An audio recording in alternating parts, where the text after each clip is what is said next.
Crawling from the burning remains of our helicopter, we can peer around these dilapidated railway warehouses. A maze of alleyways stretch out into the distance, silhouettes of an abandoned city. And among the shadows, stalk more of the infected. Welcome to Oddities, a show where we take a look at locations in games to find details, moments, and minutiae we just think are interesting. So grab yourself a tea or a coffee and sit back as we explore together. Today we're here in Left 4 Dead's second campaign, Crash Course. Zoe having blasted the zombified pilot, we've crashed down here just below the train line. Looking above, we can see the path the helicopter took as it spun to the ground, likely striking this building here before coming to a stop in this car park. It might have clipped the train cars slightly, leading to them being bent like this. It's interesting that the ground looks more like packed dirt than tarmac or asphalt. Perhaps this sector wasn't as well funded as other logistics warehouses. For we are in a very blue-collar looking area. You can imagine people arriving in the early hours of the morning, clocking on before taking off in trucks or helping load and unload the incoming and outgoing trains. A nice, honest living. But to be here on the onset of the outbreak, a constricting place where the buildings bear down on you and the roads loop into dead ends, it wouldn't have been an ideal situation for the workers to find themselves in.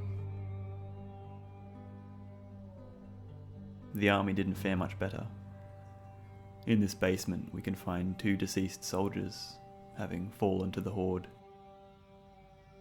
I wonder if they'd split their attention, one watching the stairway and one this back entrance as they made their last stand.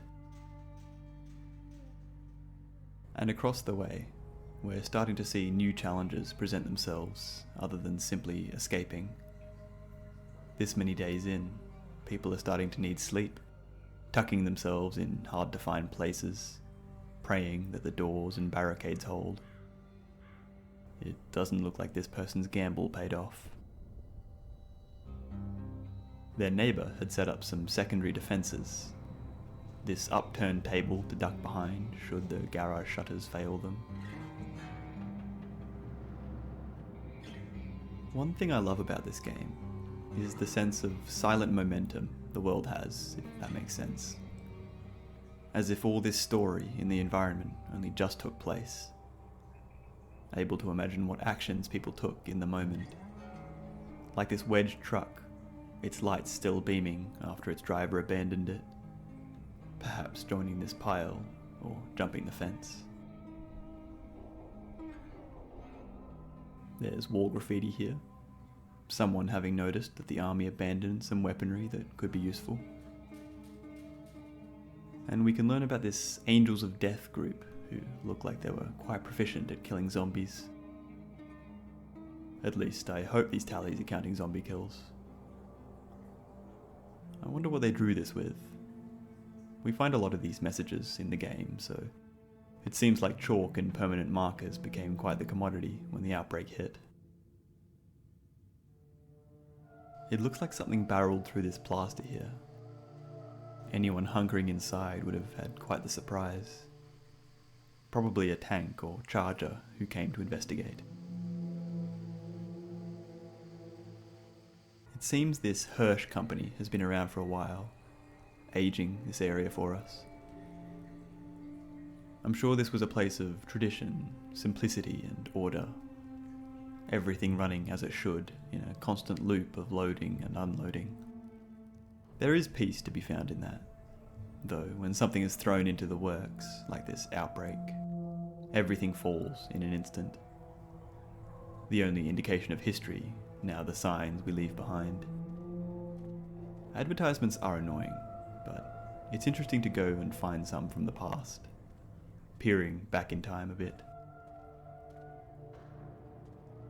Here we can find the other end of the train, fallen from the bridge, now blocking this road. This could have been intentional. Someone thinking fast and using explosives or construction equipment to create this barrier. Or simply a freak accident that now further traps the poor survivors. It struck the power lines, which now spark and threaten to collapse. Your hairs would probably stand on end when walking beneath them.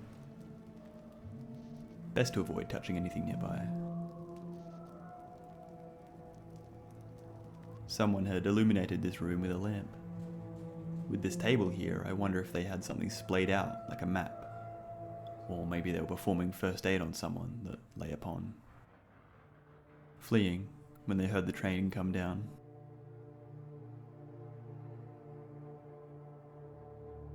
Here we find an abandoned military truck. I wonder if they were the ones who lit these flaming barrels we find about the place, keeping people warm while they processed them for quarantine, grouping them close together around the barrels, allowing them to talk, breathe and cough on each other. It wouldn't be a wonder the infected soon overcame the area. There's more train cars flung off on the other side of the bridge, indicating that something occurred in the centre of the bridge that pushed the cars outward. Something like that aforementioned explosion, or a collision between the trains. In the chaos, someone sent this truck over the edge here, landing on the road below. This nice waterfront area destroyed in the crash. With a tanker holding dangerous chemicals that now spill into the air, it does make you think of the environmental impact of a zombie apocalypse. I'm sure there'd be lots of things abandoned that someone should certainly keep an eye on. Power and chemical plants, factories, oil rigs, places that have a lot of things that could explode. There's this lovely little shack here with some chimneys. A boat shed maybe, or a control point for boat signalling before they make their way under the bridge.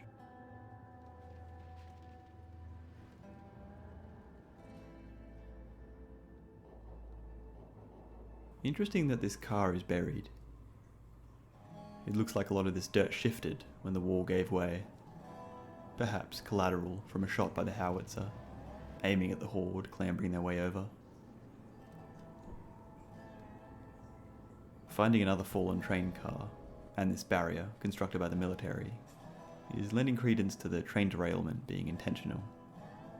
For it is very convenient how they've fallen in front of each entryway under the bridge, funneling both survivors and infected into the path of the army.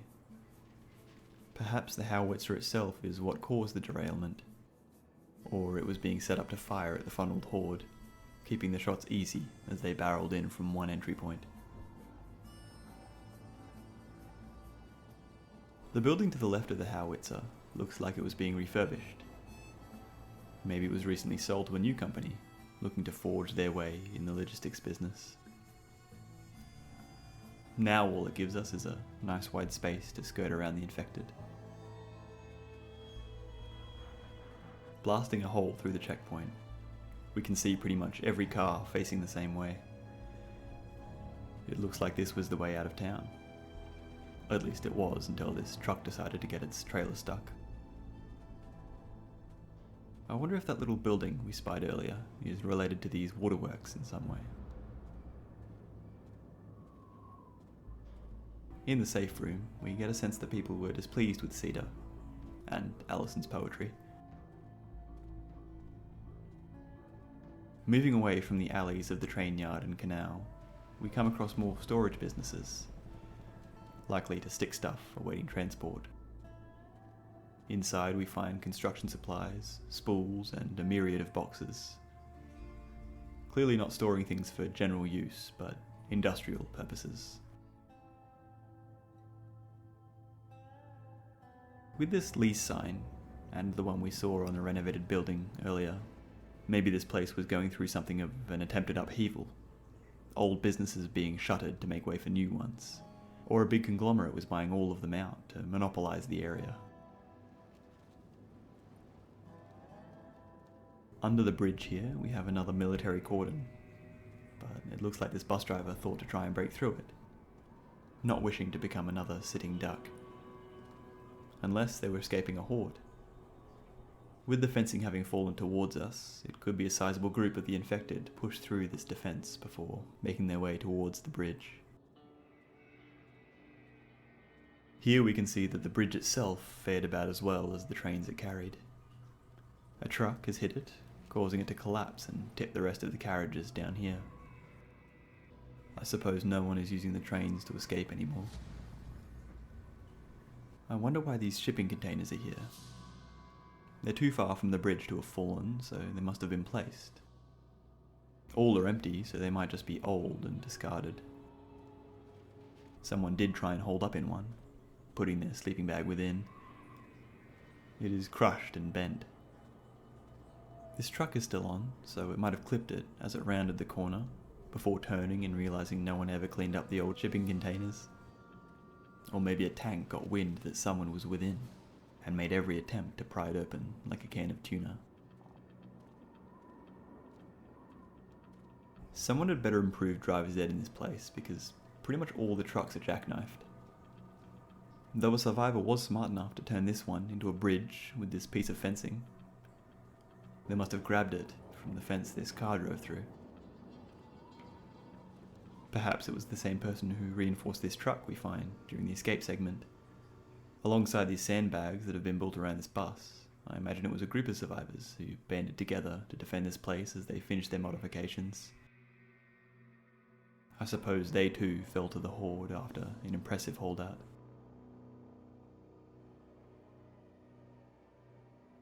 With that, we grab the truck and make our escape, leaving the alleyways and warehouses behind.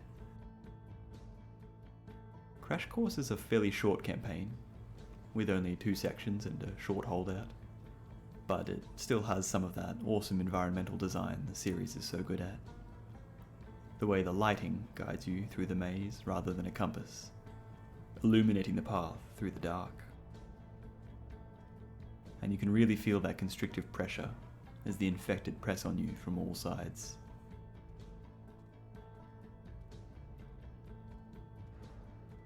Thanks for watching. As always, if there's any games, moments, or specific details you'd like us to take a look at, let us know in the comments. Stay tuned for more oddities, odysseys, observations, and open roads, and we'll see you in the next one.